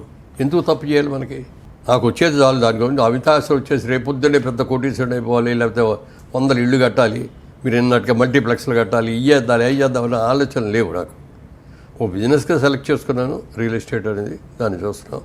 దాన్ని కూడా ఒక లిమిట్గానే చేస్తున్నాను, ఓవర్లుగా చేయట్లేదు. ఇప్పుడు నాకంటే చాలా వెనక వచ్చిన వాళ్ళు ఇప్పుడు ఎక్కడికో వెళ్ళిపోయారు, ఆకాశం ఎత్తులో ఉన్నారు. నేను ఎవరితోనూ పోల్చుకోను. నాకు సిస్టము, నా సిస్టము నా కంట్రోల్లో, నా హద్దుల్లో ఉండాలి నేను చేసే వ్యాపారం. రేపు పొద్దున్న ఎవరినో వచ్చి ఇదేంటి అని వేలెత్తి చూపించుకునే అవకాశం రాకూడదు. రేసుతో అలాగే ఎంత బాగా చేసామనేది ముఖ్యం తప్ప ఇందులో నాకు ఎంత లాభం వచ్చింది అనేది నేను చేయను. సేఫ్ గేమ్ ఆడాలి. అలాగే అట్ ది సేమ్ టైం మీరు కొన్న వాళ్ళు కూడా కంఫర్టబుల్గా ఉండాలి. సో మీ జయభేరి రియల్ ఎస్టేట్లో, మీ బిజినెస్లో మీ సక్సెస్ ఫార్ములా ఏంటి? నేను చాలామందికి కూడా చెప్పేది ఒకటి, మనం ఏ పని చేస్తున్నా సరే ఇష్టపడి కష్టపడి చేయండి, సక్సెస్ అనేది ఆటోమేటిక్గా వస్తుంది. అది నీతిగా చేయండి, నిజాయితీగా చేయండి. అదే నా పాలసీ. దాన్నే మొదటి నుంచి పెట్టుకున్నాం. మరి ఇన్నేళ్ళు, ఇప్పుడు 25 ఏళ్ళు నుండి 86లోకి వచ్చాం. ఈ రోజు వరకు బ్లాక్ మార్క్ అనేది లేదు నాకు.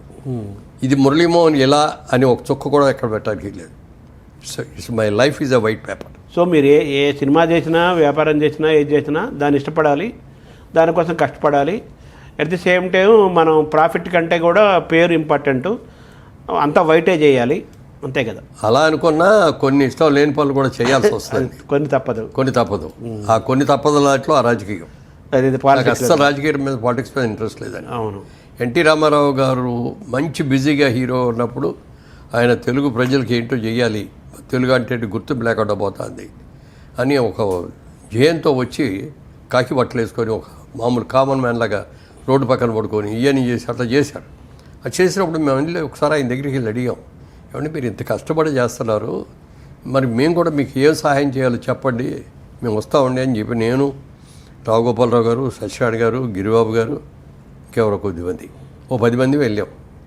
వెళ్తే మీరు ఎవ్వరు అవ్వద్దు బ్రదర్, నేను ఇందిరాగాంధీకి పోటీగా నేను ఇది చేస్తాను, సక్సెస్ అయితే బెల్లంటి కూడా, సక్సెస్ కాకపోతే నా అంతు చూస్తాను, మీరొద్దు, నేను అన్నిటికి తెగించి దిగాను. అంటే అప్పటికే 60 ఏళ్ళు వచ్చేసి అన్నాడు. చేయనివ్వలా. తర్వాత ఆయన్ని దింపేశారు చూడండి, సీఎం అయిన తర్వాత ఆపరేషన్ చేసుకోవచ్చు. అప్పుడు ఇక అసలు చాలా కోపం వచ్చేసి వెళ్ళిపోవాలి, ప్రజలకు వెళ్ళి చెప్పాలి, ఈయన ఇంత నీజ్గా నిజాయితీగా ఎంత చేస్తే వాళ్ళు ఒక పాలిటిక్స్ వచ్చేసి ఈయన దింపేస్తారా, ఓట్లేసిన ప్రజలు కదా ఓట్లేసి గెలిపించుకుంది, వాళ్ళు ఎవరు దించడానికి వాళ్ళకే హక్కు ఉంది అనేది ప్రజలకి చెప్పాలి. అది రామారావు వెళ్ళి నేను ఇంతగా త్యాగం చేశాను, ఇంత ఇదిగా చెప్పాను ఆయన చెప్పుకోలేరు, మళ్ళంటే వాళ్ళు చెప్పాలి, థర్డ్ బ్యాచ్ చెప్పాలి అని అట్లా వెళ్ళి చెప్పడం చేయడం. ఆయన అయిన తర్వాత ఓ రోజు ఆయనే ఫోన్ చేశారు. ఫోన్ చేసి ఎక్కడున్నావు బ్రదర్ మురళి అన్నాడు. సరే అప్పుడు చెన్నైలోనే ఉంది ఇండస్ట్రీ, మెడ్రాస్లో ఉన్నానండి అన్న. రేపు మార్నింగ్ ఒకసారి హైదరాబాద్ వస్తావా అన్నారు. వస్తాను సార్ అన్న. మార్నింగ్ వచ్చాను, వెళ్ళాను, వెళ్ళగానే పైకి పిలిచాను.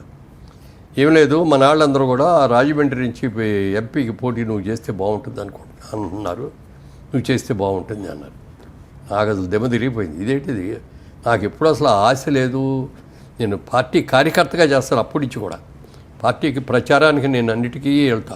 ఎలక్షన్ వచ్చిందంటే ఒక 4 రోజులు ఇంటికి కూడా, ఇంటి మొహం కూడా చూడకుండా. ఎన్టీఆర్ పైన అభిమానం. ఆంధ్రప్రదేశ్లో ఆన్ రోడ్డు ఎన్టీ రామారావు తర్వాత ఎక్కువ తిరిగింది ఎవరంటే నేనే. అందులో ఆయన కోసం, అంతే కదా. సో అందులో రాజమండ్రి ఆఫర్ చేశారు అప్పుడే, అప్పుడే ఆఫర్ చేశాను. నేను 4 రోజులు టైం ఇవ్వండి సార్, నాకు అసలు ఏడు గందరగోళంగా ఉంది మీరు చెప్పిన దానికి. 4 రోజులు వెళ్ళిన తర్వాత అందరిని అడిగితే అందరూ కూడా వద్దంటారు. మరి వచ్చిన తర్వాత 4 రోజుల తర్వాత వచ్చాయి. సారీ అండి, మీరు చాలా పెద్ద ఆఫర్ ఇచ్చారు నాకు, దయచేసి నేను చేయలేనండి అని చెప్తే, ఓకే బ్రదర్ అన్నారు. అది తప్పు. అది అయిన తర్వాత అంటే అప్పుడు కారణం ఏంటి అనే దానికి కూడా చెప్పా. నేను ఇప్పుడిప్పుడే అప్కమింగ్ హీరోని అండి, పైకి వస్తున్నాను, ఒక స్టేజ్కి వచ్చాను. మరి ఇలాంటి టైంలో వచ్చి రాజకీయ అందుకు పెట్టేవరకు అక్కడ సక్సెస్ అవుతానో లేదో నాకు తెలియదు. అక్కడ సక్సెస్ కాక ఇది ఉన్నది చేతిలో ఉన్నదాన్ని బాడీ చేసుకుని ఎటు కాకుండా అవడం నాకు కుదరదు, ఇష్టం ఉంటుందండి. పిల్లలు ఇంకా చదువుకుంటున్నారు, వాళ్ళు సెటిల్ చేయాలి అని చెప్పాను అనమాట. తర్వాత చంద్రబాబు నాయుడు గారు పిలిచి అన్నీ అయిపోయినాయి, ఇప్పుడు అన్నీ బాగానే చేస్తాం, పిల్లలు పెళ్ళిళ్ళు అయిపోయినాయి, సెటిల్ అయిపోయావు రా అన్నాడు. నాకు వద్దండి, వస్తే ఇంట్రెస్ట్ ఉంటే అప్పుడే వచ్చేవాడు కదా అన్న. ఇంటికి వెళ్ళిపోతే నో అని చెప్పి అక్కడికి కొడేరు శివప్రసాద్ గారిను, కమ్మపాటి రామ్మోహన్ గారిని ఇద్దరిని పంపించి మీరు ఏమని చేస్తారో నాకు తెలియదు, ఆయన్ని ఒప్పించి తీసుకురండి నన్ను. 5 hours వాళ్ళు నన్ను ఒప్పించి ఎక్కడో ఒక వీక్ మూమెంట్లో ఓకే అండి అన్న. ఓకే అన్నందుకు 10 ఏళ్ళు నా జీవితం దానికి అయింది. అక్కడ కూడా రాజకీయంలో కూడా నీతిగా నిజాయితీగా చేశాను. ఎక్కడ ఒక్క రూపాయి ప్రజాధనం అనే దాన్ని వృధా చేయటం కానీ నా సొంతానికి వాడుకోవటం కానీ ఇది లేకుండా చేశారు. ఒకసారి ఓడిపోయారు, సెకండ్ టైం గెలిచారు, అంతే కదా. ఒకసారి ఓడిచ్చారు, ఓడిపోలా ప్రజలు గెలిపించారు, నాయకులు ఓడించారు. సెకండ్ టైం గెలిచారు. సెకండ్ టైం అదే అప్పుడు ఫస్ట్ టైం ఓడిపోయినప్పుడు కూడా 1700 ఓట్లతో. అప్పుడు ఏమో 3 కారణాలు అందులో. ఒకటి నేను, రెండోది కృష్ణరాజు గారు, ఇద్దరు ఒకే కాన్స్టిట్యూన్సీలో పోటీ. మూడోది ఉండవల్లి అరుణ్ కుమార్ గారు, ముగ్గురు పోటీ. ఓటు చీలిక అయింది. సినిమాదేమో మా ఇద్దరికి డివైడ్ అయ్యింది. ఆయనకుండే ఓటు ఆయనకు వచ్చింది. అయినా కూడా నేనే గెలిచాను. టీవీలో అనౌన్స్మెంట్ కూడా వచ్చేసింది గెలిచానని. కృష్ణరాజు గారి కంటే 1,00,000 ఓట్లు ఎక్కువ వచ్చినాయి నాకు. అప్పుడు మేనేజ్ చేశాను, మ్యానిపులేట్ చేశాను. ఇక్కడ కాంగ్రెస్ వస్తుంది, సెంట్రల్ కాంగ్రెస్ వస్తుంది, నాకు రాజమండ్రి నుంచి ఉండవల్లి కావాలి అని చెప్పి ఇక్కడి నుంచి వెళ్ళిన ప్రెషర్కి నన్ను బలవంతంగా ఓడించారు. సో యాక్చువల్లీ టెక్నికల్గా మీరు గెలిచారు. అప్పుడు నాకు పట్టుదల పెరిగింది. ఎక్కడ ఏ విభాగంలోనూ మనం ఫెయిల్ అవ్వలేదు, సక్సెస్ అయ్యాం. ఇన్నిదిగా మనం సక్సెస్ అవ్వాలి, ఎక్కడ పోగొట్టుకున్నాం అక్కడే వెతుక్కోవాలి తప్ప అని చెప్పి అక్కడే ఉండి 5 ఏళ్ళు ఓడిపోయాక కూడా పని చేసి మళ్ళీ గెలిచి అయిన తర్వాత 5 ఏళ్ళు కూడా శుభ్రంగా చాలా బాగా చేసి తర్వాత చంద్రబాబు నాయుడు గారి దగ్గరికి వెళ్ళి, సార్ మీరు అన్నదానికి నేను చేశాను, ఇది చాలు, నన్ను వదిలేయండి అని చెప్పి నాకు నేనే వద్దనుకొని వచ్చేసాను. సార్ మీకు టీటీడీ చైర్మన్ కావాలనేది, వెంకటేశ్వర స్వామికి సేవ అందించాలనేది ఒక పెద్ద కోరిక. అది తీరుతుందా ఎప్పటికైనా? అసలు ఏంటి దాని పరిస్థితి ఏంటి? అది వెంకటేశ్వర స్వామికే తెలియాలి. అది ఉంది కదా మీకు మనసులో ఉంది, ఇప్పటికే ఉంది. కానీ అది అవుద్ది అనేది మన చేతిలో ఏమి లేదు. అది స్వామి పిలిచి ఆయన ఇస్తే ఇప్పుడు మీరు ఇప్పటికైనా సిద్ధంగా ఉన్నారు? మీరు సిద్ధం సర్వీస్ చేయడం. ఎందుకంటే ఒక దేవుడికో సేవ చేయటం అంటే అవకాశం మంచిది కదా. అలాంటిది ఇప్పుడు రాజకీయాలు వదిలేసినట్టేనా పూర్తిగా? వ్యాపారము, సినిమాలు. మళ్ళీ ఇప్పుడు ఈ సినీ కార్మికుల సమ్మె జరుగుతుంది కదా సార్, దీన్ని మీరు ఎలా చూస్తున్నారు? దీని పరిష్కారం ఏంటి? అంటే ఇదివరకు ఇలాంటి సమస్యలు వచ్చినప్పుడు అండి పెద్దవాళ్ళు చాలామంది ఉండేవారు. ఒక డివిఎస్ రాజు గారు కానీ, ఒక ఎంఎస్ రెడ్డి గారు కానీ, లేకపోతే దాసరి గారు కానీ, రామానాయుడు గారు కానీ, ఇలాంటి వాళ్ళతో వచ్చి కూర్చొని పిలిచి పరిష్కారం చేసేవారు. ఇవాళ అట్లా ఎవరు సినిమాలో ఈయన పెద్ద, ఈయన చెప్పిన మాట వినాలని వాళ్ళు ఎవరు ఏర్పట్ల. అందుకని ఒకరోజు నేనే వేదిక మీద ఆయనతో కూడా చెప్పకుండా చిరంజీవి గారితో అన్నా, నేను ఒక పెద్ద కావాలి, ఇప్పుడు మీరు అన్ని రకాలుగా పెద్దకి అర్హోత్తం మీకు ఉంది, చేయండి అంటే ఆయన అవుద్దన్నారు, లేదు చేయాల్సిందే అని అన్నాను. మొత్తం మీద ఒప్పుకున్నారు. తర్వాత ఎందుకో ఎక్కడో హర్ట్ అయ్యారు పాపం. హర్ట్ చేశారు, ఎవరో కావాలని చేశారో అట్లా అయిందో తెలీదు. అప్పుడు అనౌన్స్ చేశాడు, ఇక నేను సినిమా పెద్దగా ఉండదలుచుకోలేదు, సినిమా బిడ్డగా మాత్రం ఉంటాను, సినిమా ఇండస్ట్రీకి ఏదైనా కష్టం వచ్చినప్పుడు నేను వచ్చి ఆదుకుంటాను, అంతేగాని పెద్దగా ఉండను అని చెప్పి అన్నాడు. ఇప్పుడు చిరంజీవి గారు కూడా నిన్న ఛాంబర్ వాళ్ళందరినీ పిలిచి మాట్లాడటం జరిగింది. ఇవాళ కార్మికులను కూడా పిలుస్తున్నారు. వాళ్ళతో కూడా మాట్లాడిన తర్వాత ఏ విధంగా సంధి చేయాలో చూసి, ఎందుకంటే ఇండస్ట్రీ కూడా శాలరీలు పెంచాలి, పెంచక తప్పదు. కార్మికులు ప్రతి రోజుకి కాస్ట్ ఆఫ్ లివింగ్ పెరిగిపోతుంది. కానీ ఇవాళ పెద్ద సినిమాల వాళ్ళు పెద్ద 100 కోట్లు 1000 కోట్ల మీద తీస్తారు కాబట్టి వాళ్ళకి ఏం పెద్ద బాగుండదు. చిన్న సినిమా వాళ్ళు బలైపోతున్నారు. ఇప్పుడు ఇవాళ మళ్ళీ వేజెస్ పెంచిన ఏంటి, కాస్ట్ పెరిగిపోద్ది కదా. అంటే ఈ కార్మికులు అలా అని చెప్పారని కాదు, వయ్యా మీడియాగా చెయ్యాలి, వాళ్ళని దృష్టిలో పెట్టుకోవాలి, ఇటు ప్రొడక్షన్ కాస్ట్ని కూడా దృష్టిలో పెట్టుకొని వయ్యా మీడియాగా చేసుకొని సాధించుకుంటే. ఇప్పుడు కార్మికులు చేస్తున్న ఈ ఉద్యమం పోరాటంలో న్యాయం ఉందంటారా? ఏమంటారు దీన్ని? తప్పలేదండి. ఇప్పుడు పనిచేసేవాడు అమ్మని కదా అడుగుతావు. అవును, ఆకలేస్తుందంటే అమ్మ దగ్గరికి వెళ్ళి అమ్మ అన్నం పెట్టమంటాం, లేకపోతే భార్య దగ్గరికి వెళ్ళి పెట్టమ్మా అంటాం, లేకపోతే కూతురు దగ్గరికి అమ్మ భోజనం వడ్డించు అంటాం. వాళ్ళు మరి వాళ్ళకున్న కష్టాలకి నిర్మాతలే కదా అడగాల్సింది. వాళ్ళు అడగటం తప్పు కాదు. అలా అని చెప్పి గొంతెంపు కోరికలు కోరకుండా దృష్టి పెట్టుకొని నిర్మాత బాగుండాలి, నిర్మాత బాగుంటేనే ఇండస్ట్రీ బాగుంటుంది అనేది డెఫినెట్గా ప్రతి ఒక్కళ్ళు అనుకోవాలి. అంటే ఇప్పుడు ఆర్టిస్టులు కానీ, టెక్నీషియన్స్ కానీ, మరి కార్మికులు కానీ అందరూ అనుకోవాలి. వాళ్ళు చేస్తున్న డిమాండ్ ప్రకారంగానే పెంచితే చిన్న నిర్మాతకి ఇబ్బంది అవుతుందంటారా? అవుతుంది కదా. ఇప్పుడు పెద్ద సినిమాకి వచ్చే దొరకుడికి ఇప్పటికీ చూస్తే 8 రెట్లు పెరిగినాయండి. అవును, ప్రొడక్షన్ కాస్ట్. అయితే ఇప్పుడు అందరూ అనేది ఏంటంటే, ఇప్పుడు సినిమా ప్రొడక్షన్లో హీరో, డైరెక్టరు, ఇప్పుడు మ్యూజిక్ డైరెక్టర్ కూడా యాడ్ అయిపోయాడు. కోట్లాది రూపాయలు మేజర్ పర్సెంటేజ్ అంతా సినిమా ప్రొడక్షన్ దానికంటే మేజర్ పర్సెంటేజ్ అందులోకి వెళ్ళిపోతుంది కదా. అంతంత తీసుకున్న వాళ్ళు వీళ్ళకి ఇవ్వడానికి ప్రాబ్లం ఏంటనేది కూడా ఒక విమర్శ ఉంటుంది. అదే ఓ పక్కనేమో హ్యూజ్ రెమ్యూనరేషన్స్ తీసుకుంటూ వెళ్ళిపోతా అంటే ఈ రోజు కష్టపడే వాళ్ళకి మాకేం వస్తుంది అనేది భావన అది. ప్రొడక్షన్లో మేజర్ షేర్ వాళ్ళదే అవుతుంది కదా, డైరెక్టర్ హీరో అంతే. వాళ్ళిద్దరే మెయిన్. వాళ్ళు కొంత మనం ఇండస్ట్రీ నిలబెట్టుకోవాలి అనేది ఉండి కొంత రీజనబుల్గా వాళ్ళు తగ్గించుకుంటే బాగుంటుంది. ఇప్పుడు వీళ్ళు కూడా నిర్మాతలు కూడా వెళ్ళి వీళ్ళే ఆఫర్ చేసేస్తారు. కాల్ షీట్లు కావాలంటే సార్ మీకు ఎంత ఇస్తామండి మీరు చేయండి అని టెంప్ట్ చేసేస్తారు. డబ్బు ఎవరికి చేయదు. అలాంటప్పుడు ఈ వీళ్ళు అంటున్నది వాళ్ళ కోట్లాది రూపాయలు ఇస్తున్నారు, మేజర్ పర్సంటేజ్ వాళ్ళే తీసుకుంటున్నారు, వాళ్ళతో పోల్చుకుంటే మేము అడిగే తక్కువ కదా అనేది వీళ్ళ వాదన. నిజమే అది తప్పేం కాదు. అది ఇప్పుడు ఫెడరేషను నిర్మాతలు ఇది రెండు ఉన్నాయి కదా, ఈ రెండింటి మధ్య సయోధ్య ఉండాలంట. అదే ఫిల్మ్ ఛాంబర్లో మిగిలిన అన్ని విభాగాలు, ఫెడరేషన్ ఇవన్నీ కూడా ఫిల్మ్ ఛాంబర్లో భాగాలి.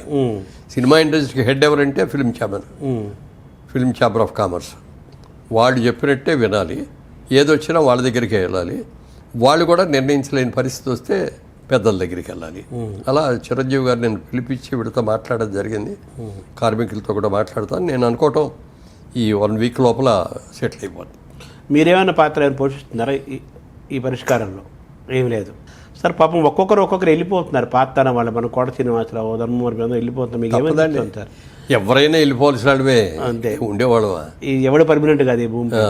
అది పొద్దున్నే లేచిందా ఇవాళ బతుకున్నాం, ఇంకో రోజు కలిసింది మనకి బోనస్ అది అనుకోవాలి తప్ప అయ్యో నేను అప్పుడే చచ్చిపోతానా ఏంటి, నువ్వు ఒళ్ళాళ్ళు ఉన్నావు చాలు, నీ పని అయిపోయిన తర్వాత వెళ్ళిపోవాలి అంతే. వయసులో ఉన్న వాళ్ళంటే ఓకే, పెద్దవాళ్ళు అనేది అది సహజం. అందుకని మేము కూడా ఇప్పుడు వీసా వచ్చేసింది మాకు, టికెట్ కూడా కొనుక్కొని ఉన్నాం.